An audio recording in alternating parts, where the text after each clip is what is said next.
Fantastic. Thank you so much for the invitation to be here today. I'm lucky enough to have had made 2 visits to Finland. I was in Jyväskylä in April, so it's really great to be back. I'm going to be talking about research just completed, in fact completed about 10 months ago at the Reuters Institute at the University of Oxford. And what I was looking at what I was trying to do is pull apart this whole process of going digital. We're all going digital. What does it mean? And I think what I really wanted to do with this work is focus on the bit of the transformation that had been getting a little bit less attention. And the premise I'm working with here is that there's 2 transformations. There's a huge transformation in terms of journalism, storytelling. That we will master. That is what journalists care about. They want to write great stories. But there's a second transformation, which I think is bigger, really, really critical, and that's transforming the organizations. And that is definitely happening, but it's happening in quite a piecemeal way. It's often coming after the fact rather than being kind of planned systematically before. And my concern is that if that is not given enough attention, is not done smartly enough, all of those really valuable changes to the content will not bring the benefits they should. So what I thought was, okay, we need to put as much emphasis on getting the organizations right, but what does that look like? What does best practice in terms of changing organizations look like? These are the companies I looked at. They are absolutely not the only companies that are performing well. These are the companies I looked at for this work. I did about 70, 80 interviews in about 7 months for this work.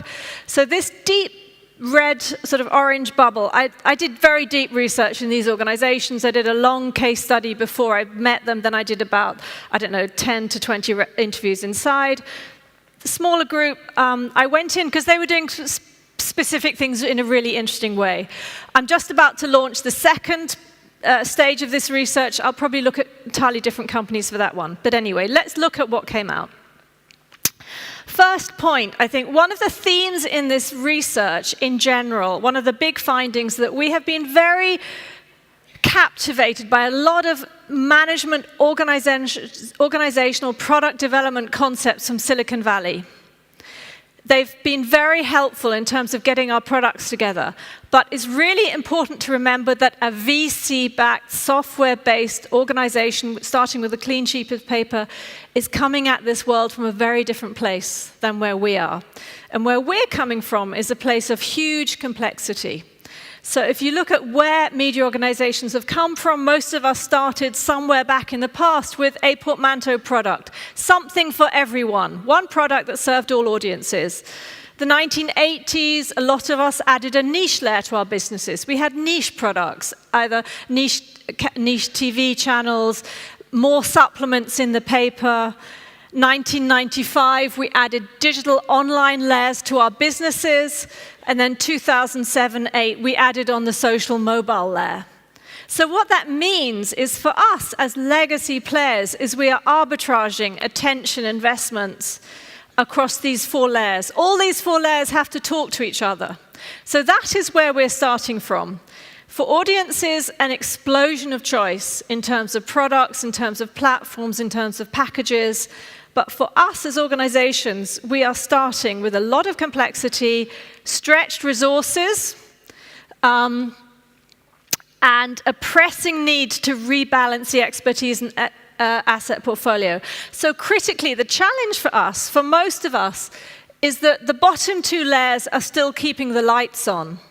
We really have to respect that. We have to understand that. But what we also know is that while our historic strengths and assets, and at the moment, for many of us, the kind of majority of revenues are coming from here, we all know in the future is up at the top.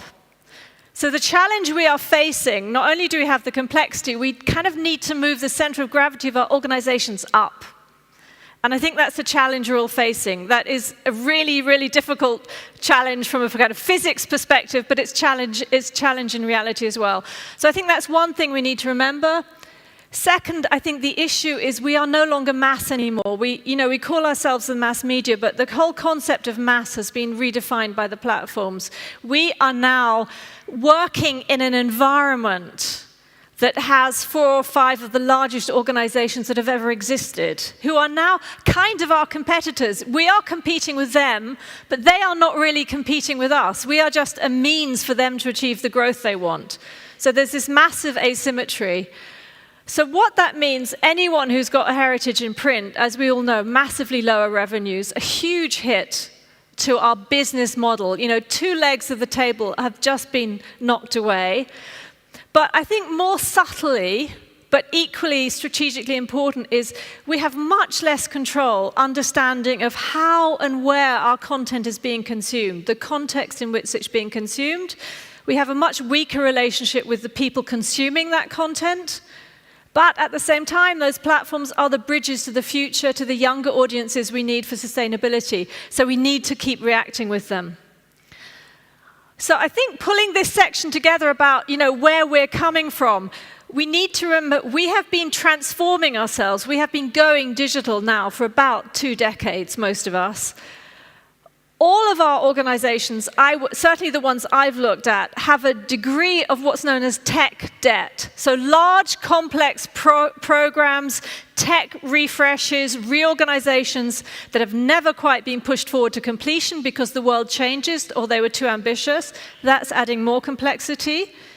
Secondly, and this was the standout issue for me doing this research, is the degree of burnout that I'm experiencing. So many, I published the previous book in 2016. Between 2016 and 2018, so many really talented people have exited the industry. Where you see that burnout happening is people who are really responsible for pushing the center of gravity up. They're the people who are working on the boundaries between the old and the new. Often one layer beneath top management, and they're really the change agents. So those people are under a lot of pressure, and actually our ability to go digital is often contingent on this relatively small group of people. And lastly, this is a comment from Stranger Things. I hope a lot of you, I know Netflix penetration in Finland is very high. Essentially, the challenge here is that in all legacy organizations, we have a small group of people who really understand where this journey is heading, and a larger group who don't or don't want to see it. And that is one of the leadership challenges, one of the cultural challenges. That is one of the issues that's contributing to the burnout. So let's look at what that means for strategy and then for kind of the social architecture of organizations, for leadership, for learning, for culture, and so on. When I ask people what strategy been like in recent years, I kind of get variants of the same answer, which is, yes, of course we have a strategy. That's what we do our planning with, our budgeting with, our resource allocation with, and so on. But in reality, it's very, very difficult to follow that strategy. It's being hijacked by developments in the environment, by new platforms, by changes in platform policy, by new tech advances, by opportunities to buy something, the need to sell something.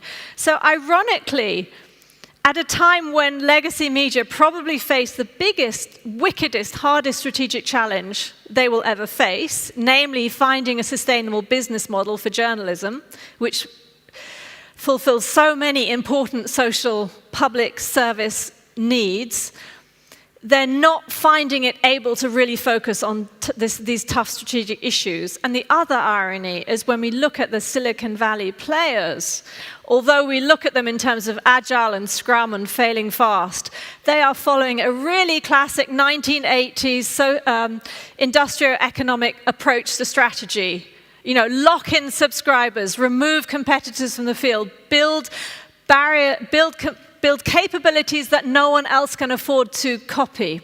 So one of the arguments in this is we really need to get serious about strategy, difficult as it is. So what does that look like? Well, obviously every organization's strategy is different, but when I analyzed how stronger players are approaching strategy, there are 4 common elements in what they're doing. The first is absolute clarity why they still exist. Why do they still deserve to be there? Why should anyone give time or money for their products? And that is quite often the kind of traditional journalistic mission transferred to the kind of digital media market world. So clarity on that. Secondly, clarity about how they're trying to fund it. Now, this area is absolutely dynamic. It's as difficult as it ever was when the internet first came. So there are still enormous question marks about the revenue model. During the course of this research, I saw what Juan Senor mentioned this morning, a big shift from ad-funded to reader-funded. And what we're seeing in terms of reader funding is as data goes deeper into organizations, a much more intimate relationship with readers. But what we're also seeing, especially in publishers in smaller markets, is that subscriptions are never going to do it all. There's still a yawning hole. So what we're seeing there is a variety of other new businesses or new attempts to generate revenue. And the standard ones I'm seeing are kind of people media, so conferences, festivals, e-commerce, and then some kind of brave attempts in other areas. But nonetheless, total clarity inside these organizations about the difficulty of business model and how on earth we're going to try and finance what we're doing going forward. And when you have clarity about why you exist, how you're planning to finance it, what that can give you is rigor, a cage, if you like, within which to screen this unceasing stream of shiny new things that is coming at us.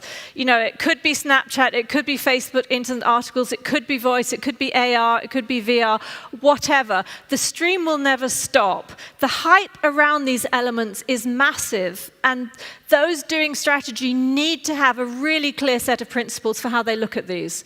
So in the report, I kind of compare how the FT and The Economist approached Snapchat. One jumped in, one didn't. The critical thing is not whether they jumped or not, it was their decision-making process.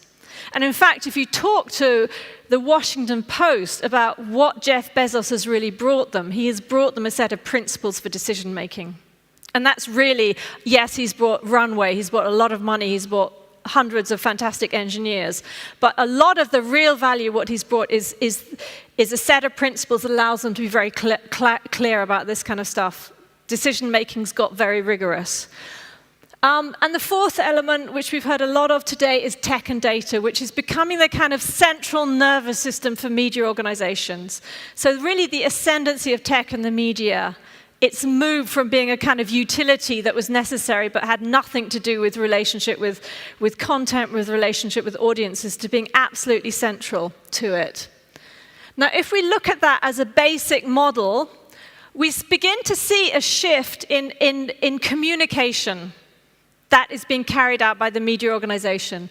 What we see is these two layers, top and bottom, really for those to work, for those to deliver what they should, we need real deep insights about our audiences, our current audiences, and also, because we all have to grow, potential audiences. You know, the next segments to the ones we've got already.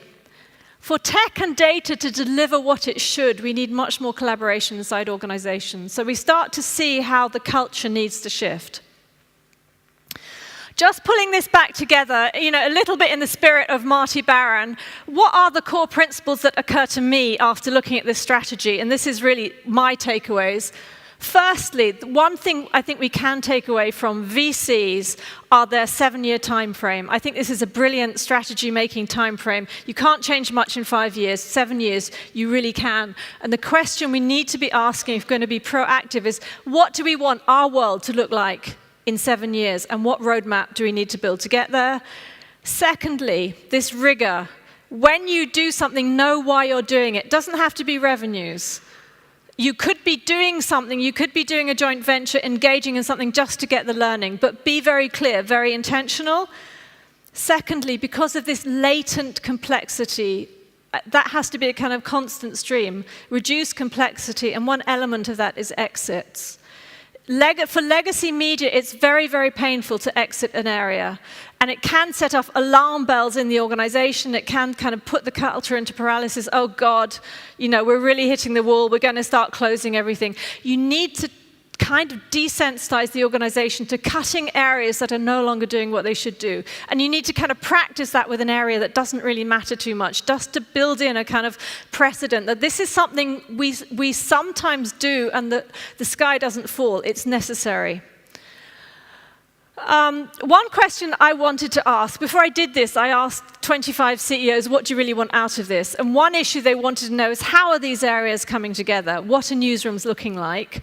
I'm going to be looking at that in much more depth in the next piece of research as well. But essentially, there are three areas where technology and journalism are coming together. First is digital storytelling, clear. Second is data, which is becoming, in the stronger organizations, more and more the kind of beating heart of everything. Social media, which is partly a way of promoting stories. It's a way of increasing the ocean in which you're fishing for readers and hopefully ultimately subscribers or members. And the last is product. Now, product is this area that has also come from nowhere to be an absolute dominant capability inside media organizations. Because it's come so fast, it's very badly understood. And it's also badly understood because product differs from organization to organization. But essentially, product used to be the newspaper, used to be the TV program. Now products are the digital elements that allow the journalism to get out into the platform universe. Product combines technology, it combines understanding the business model, it combines journalism, and that's why the people that do this are so hard to find. So there's quite a lot of discussion of product in the report, and there's more in the next piece of work I'm doing. What we see is that in the stronger organizations, these elements are very clearly interlinked. And this is a theme of the research, that most people now have all these bits in their organizations. But what separates the strongest from the weaker is the extent to which these are all working together. So, for example, the FT, Financial Times in London, calls this a kind of ladder of engagement. So essentially, social media team, they kick in to make sure they're getting their stories in front of the maximum number of people who could be interested in them. Data is used to really deepen that connection, to make sure to optimize the connection between individuals and their interests and the stories that could be right for them. And then digital storytelling is used to deepen that engagement still further. And then on top of that, it's a bit clumsy, but actually The Economist said, can you tell me what newsrooms are looking like? There's so much variety in newsrooms that's not possible, but what we're seeing is this kind of basic layout of these desks with about 10, 20 people sitting together. And what's interesting is we have journalists, we have data teams, we have engineers, we have social media specialists sitting in with the journalists increasingly. Now, obviously, sitting people together doesn't mean they're going to talk to each other. There have been a lot of examples where that has been the case also. But it does increase the odds of synthesis happening.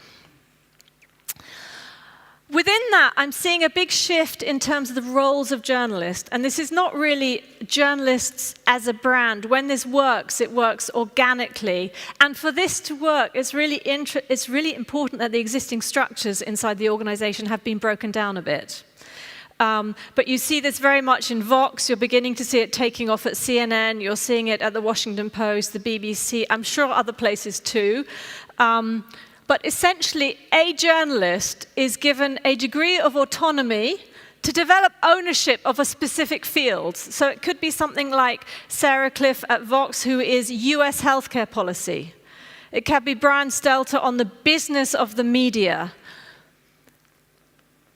And then they build out that expertise, they build out their footprint, not just over the legacy products, so the column in the newspaper or the primetime TV show or the radio program, but it's through their Twitter feed, which is really them talking somewhat unplugged. It's often through a very conversational podcast, a very conversational newsletter, events where they get into touch with their audiences. And then what we see is they build a completely different relationship with their readers. Much more intimate. They become part of those people's lives. So Vox is saying they're getting, podcast hosts are getting invitations to people's weddings, which is completely new.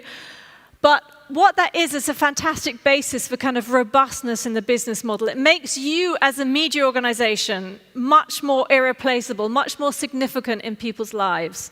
But for this to take off, you need a degree of kind of plasticity. You need to break down some of the existing formats and format silos you have inside the organization. Now, what this means, particularly when you get to the position of leaders, is that what I call the knowledge hierarchy is changing subtly. And the big shift is that expertise and experience have got separated.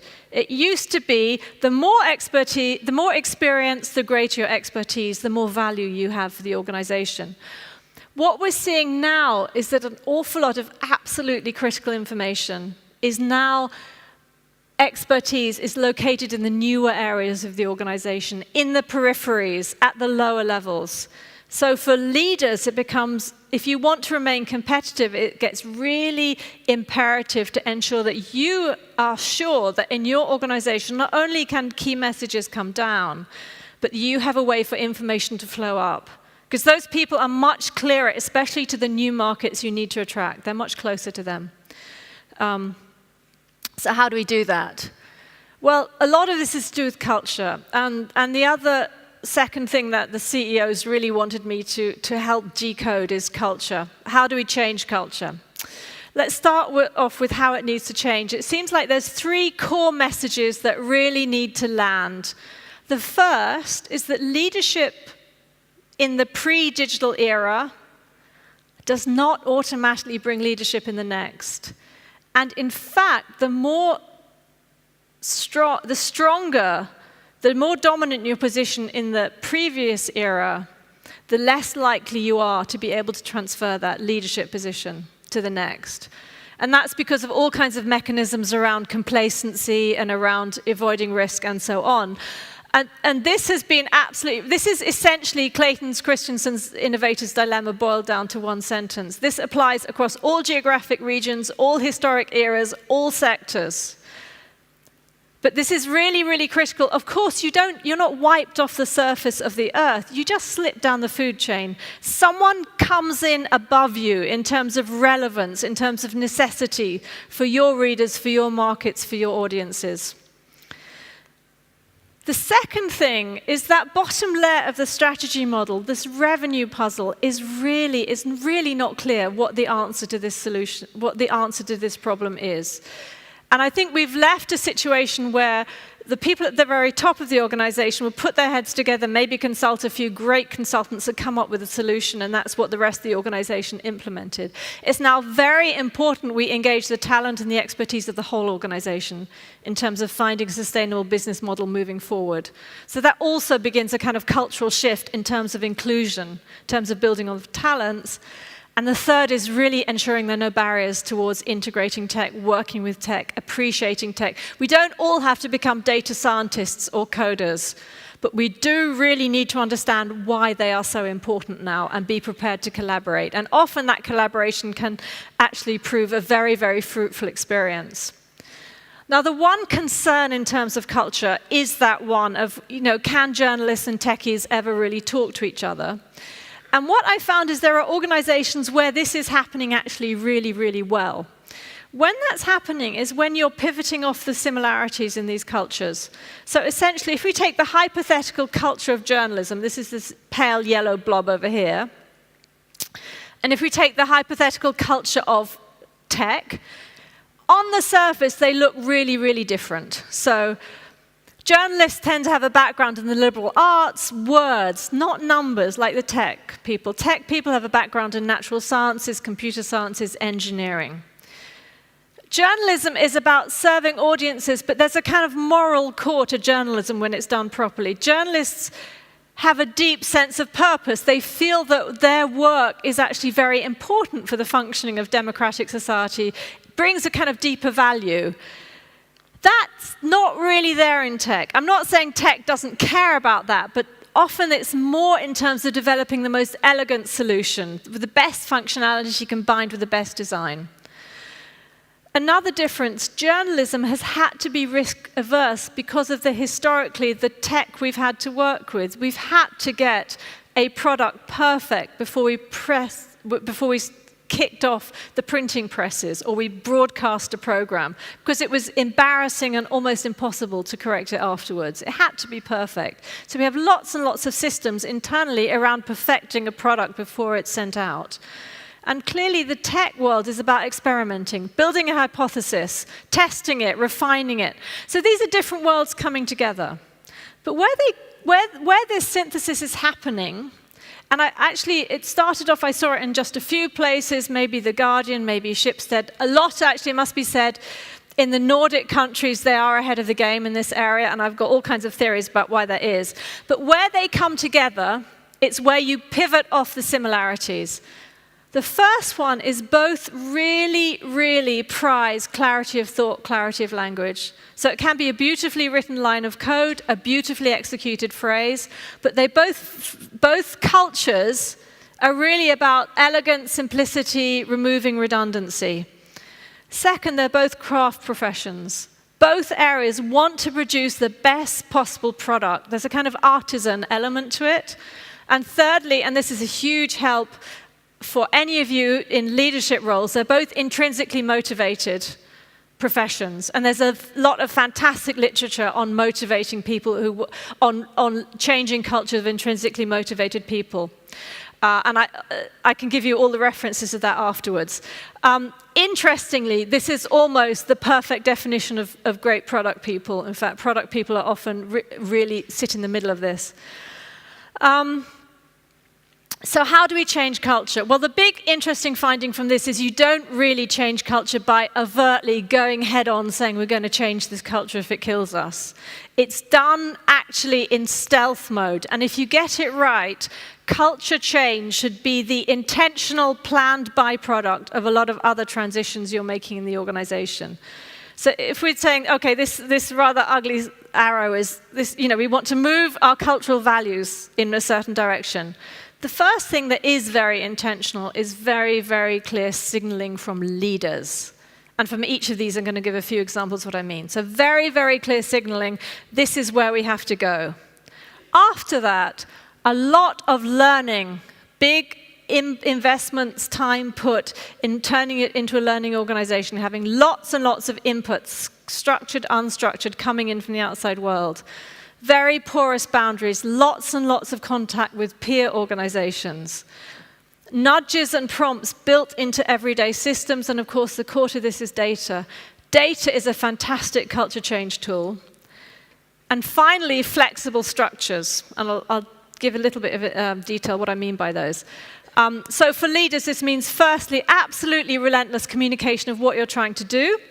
This can be overt. All the leaders I saw are doing newsletters, town halls, and so on. But more important is the implicit messaging. So who you promote, who you don't, what's on the meeting agenda, where is digital? Is it number 2 or is it number 7? So the New York Times moved the print meeting to 3 o'clock in the afternoon on floor 2 in a back room with no windows. The morning meeting is only digital. Marty Baron at the Washington Post took digital out of all job titles because everyone is digital. Secondly, these information channels in the organization. So firstly, and I've seen an absolute explosion of this in the last year, is overt links between the people at the top of the organization and the kind of high potential digital people at the bottom or mid-level. So an awful lot of digital advisory boards, but also reverse mentoring. A word of warning, reverse mentoring is very, very threatening, especially for the digital talent. So if you're going to do it, and it's fantastic, be very respectful and thoughtful and supportive how you set it up, or it can explode. Lots and lots of micro events between leaders and the people, the members in the staff they don't normally get into touch with. So kind of low-key breakfast, brown bag lunches, and so on. But a real attempt made to connect with the wider organization and to take the temperature of the organization, to learn from the organization.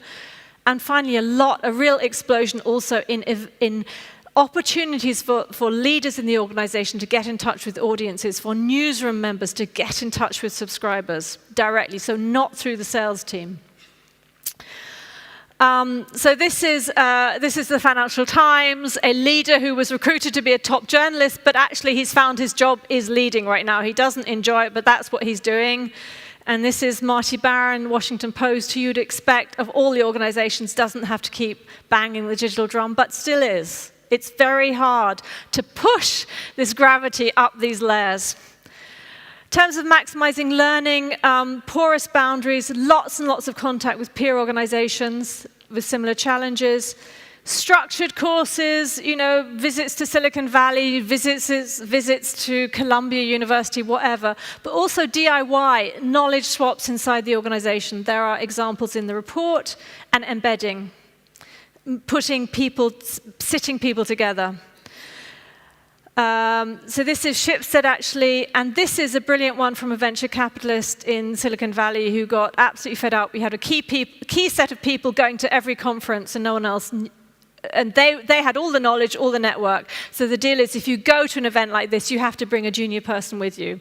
You have to start spreading the learning, diffusing the network around the organization. In terms of flexible structures, what we're seeing is just like Silicon Valley. Yes, the silos are still there, but using multidisciplinary teams and temporary strategic project teams as a kind of basic building block. And obviously, when those projects finish, the teams dissolve and they take their learning around the rest of the organization. Lots and lots of internships, summer fellowships, even in well-resourced organizations where labor laws are very loose and you can hire and fire as you want. And this is also partly about getting in touch with the next generation of audiences. So just to make this point, what you see here is these culture change initiatives are actually byproducts of other things you're trying to do. So, in fact, once you have the strategic clarity, only then can the leaders be really unequivocal in terms of the signaling they're trying to do. The deep integration of tech and data, you build the nudges and the prompts and the data systems into that. So culture change is an intentional element of the data systems you're building. And the last point is a huge upgrade in terms of all the people processes inside the organizations. So actually, I'm just going to leave that because I'm running out of time. My 4 final points are, firstly, and these are just really somewhat idiosyncratic, what really came out to me. We have been on an absolute innovation voyage for the last 7 years, 10 years. We've been obsessed with innovation. But innovation is not strategy. Lots and lots of agile, lots and lots of new products is not going to solve the core strategic problem of how we're going to make journalism sustainable. We can't afford to ignore that at the cost of being very innovative. We need to be both. Secondly, digital storytelling is huge fun. Data is really, really seductive once you get into it. But this work of transforming organizations is a grind. It really wears people out. It's really thankless. We need to acknowledge that. Thirdly, and this is where I think the biggest opportunity for an uptake is being left on the table. This is where the biggest difference between, I think, Silicon Valley and legacy media organizations in all sectors lies, is the seriousness with which they approach people, talent. It's everyone's responsibility. It's not just the HR's people. They've got very clear strategies for that. And in fact, that's the next piece of research I'm doing, is looking deep at that. And finally, God is really in the details. Everyone, all of you, I'm sure a lot of you said there's nothing new here. And you're right. You're all doing most of this. I know that. But what really separates the strongest players from the weakest is the degree to which all of these elements are tied up, the degree to which these systems work together. You don't end up with a kind of a machine that's part Testarossa and part Opal. Everyone's got to be at the same level. So God is really in the detail, and a lot of energy needs to be put in terms of joining this all up. That's the report. It's on the Reuters Institute website. It's very short. It's designed to be read by industry. It's not an academic report. Lots of quotes, lots of bullet points. Every chapter stands alone. But you can download it free. And as I said, I'm just kicking off a sequel now, which will be available in about 9 months' time. So thank you for your time.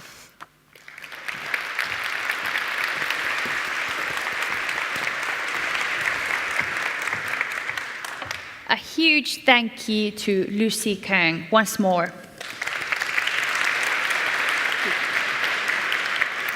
A very in-depth insight for For this topic, I'd like to ask about the hierarchy that you mentioned. I think it's very, very interesting what you said, that the hierarchy in organizations is changing, and we have to take a look to also the sides and what's happening behind and in front of us as well.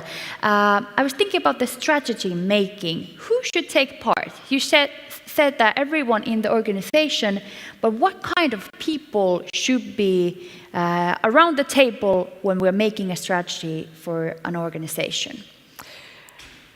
I think everyone's input is needed. I think a small group of people need to develop the strategy. I think one of the challenges at the moment is the strategy needs to be able to evolve. This is why I think it's absolutely core. You have these core principles, and also that in a way you identify the wicked problems, the real crises you have, and every organization has a set of really challenging issues that are unique to them. And then you kind of develop a way forward and you share that with people. So I think the challenge is, we at Oxford, we do these exec ed courses, and we had the economist there talking, and they said one of the real breakthroughs for them was when they actually went to a lot of effort to explain the business model to everyone. So everyone knew what they were trying to do. So when they launched a Snapchat team, or when they went on Instagram, or did various things that more kind of long-term people felt just didn't match the brand at all, it made sense within a narrative they'd already heard.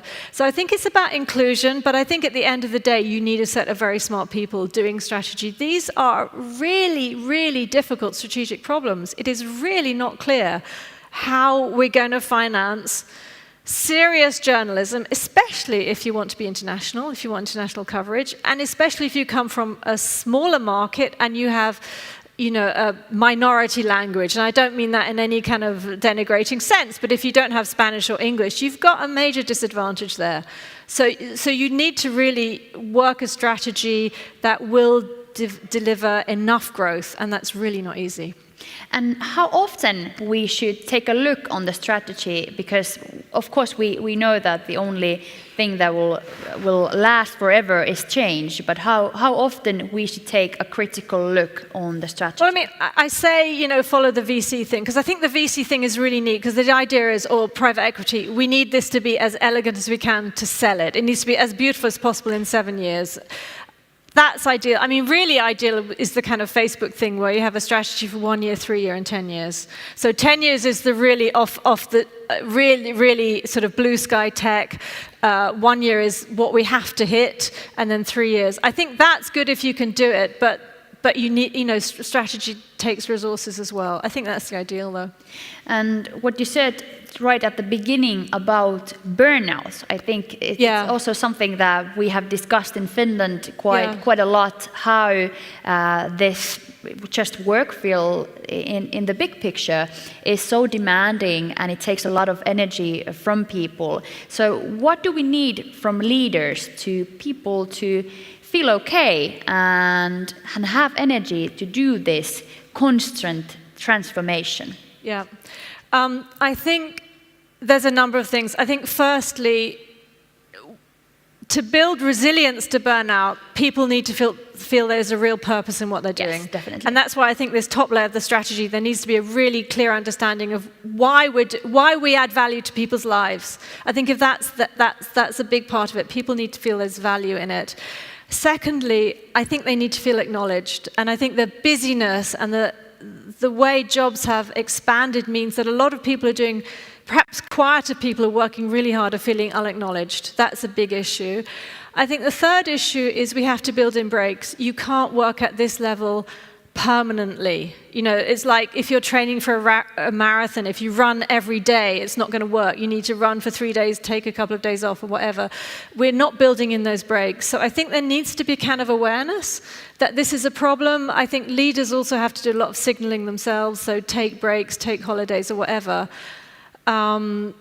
But burnout is different. You can have deep psychologically triggered burnout, or you can have people who are just very tired. So it's hard. But this is actually one of the big themes in the next piece of research. We are looking forward to that. Thank you, Professor Lucy Kueng. Thank you.